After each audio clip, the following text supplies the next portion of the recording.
प्राण जाए पर वचन ना जाए। प्रभु श्री राम के इस कथन को अगर किसी ने अपने जीवन में उतारा है तो वो है चौधरी बंसीलाल जी। उन्होंने जो कह दिया सो कर दिया। नमस्कार दोस्तों, मैं अर्चना सांगवान आप सबका स्वागत करती हूँ अपने चैनल भिवानी की आवाज़ पर।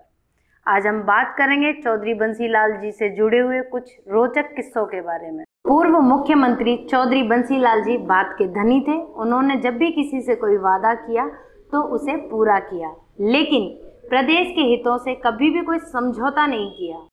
लोकसभा के चुनाव में उनके छोटे बेटे सुरेंद्र सिंह चुनावी मैदान में थे और बिजली बिल वसूली का मामला गर्म था। चौधरी साहब को समझाया गया कि आप प्रदेश के मुख्यमंत्री हैं, अगर आप लोगों को मंच से आश्वासन दें कि बिजली बिल के बारे में विचार किया जाएगा।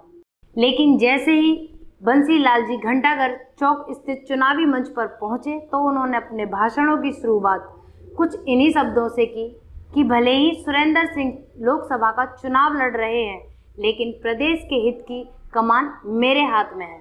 बिजली बिल माफ़ करने के बारे में मुझ पर कई दिनों से दबाव दिया जा रहा है, पर मैं झूठ नहीं बोलूँगा, इसलिए मैं कोई घोषणा भी नहीं करूँगा। चाहे मेरा बेटा सुरेंद्र चुनाव हारे चाहे जीते, पर मैं कोई झूठा वादा नहीं करूँगा। बिजली बिलों की वसूली तो होगी ही। चौधरी बंसीलाल जी ने अपने ज्येष्ठ पुत्र को नाराज कर अपनी जुबान को पूरा करने के लिए प्रोफेसर छतर सिंह चौहान को मुंडाल क्षेत्र का 2 बार विधायक बनाया और सत्ता आने पर विधानसभा का अध्यक्ष भी बनाया। इसी प्रकार उन्होंने अपने मित्र रामभजन अग्रवाल जी को जुबान दी थी कि वे उन्हें विधायक बनाएंगे, और चौधरी बंसीलाल जी ने जो बात कही उसे पूरा किया।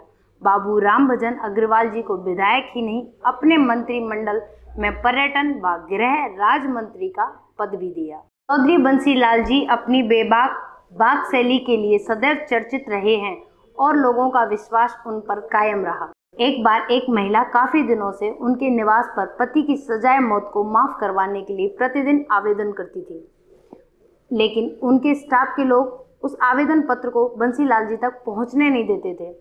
एक दिन महिला को चौधरी साहब से रूबरू होने का मौका मिला, तब उसने वो आवेदन पत्र चौधरी साहब के हाथ में थमा दिया। बंसीलाल जी ने कहा कि तुम्हारा काम हो जाएगा, लेकिन जब कार्यालय पहुंचकर उन्होंने वह पत्र पढ़ा तो वह शक पका गए कि जुबान दी है तो बात कैसे रखी जाए। उन्होंने तत्काल अंबाला के उपायुक्त व पुलिस अधीक्षक को चंडीगढ़ में तलब किया और स्थिति की पूरी समीक्षा की। कोई समाधान ना निकलने पर बंसीलाल जी खुद दिल्ली के लिए रवाना हो गए और तत्कालीन केंद्रीय गृह राज्य मंत्री विद्याचरण शुक्ल से छाजूराम नामक व्यक्ति की सजाए मौत माफ कराने की मंत्रणा। पता चला कि अगले दिन छाजूराम को फांसी के फंदे पर लटका दिया जाएगा। चौधरी बंसीलाल जी ने राष्ट्रपति से भेंट कर स्थिति से अवगत करवाया कि छाजूराम निर्दोष है। राष्ट्रपति ने चौधरी बंसीलाल जी की बातों पर विश्वास कर तथ्यों का अवलोकन किया। छाजूराम की सजाए मौत को माफ कर दिया गया। इसी के साथ मैं अपने शब्दों को विराम देती हूँ। आने वाले एपिसोड में बात करेंगे कुछ नए किस्सों के बारे में। दोस्तों, हमसे जुड़े रहने के लिए इस चैनल को लाइक, सब्सक्राइब एंड शेयर करें और बने रहें भिवानी की आवाज़ पर।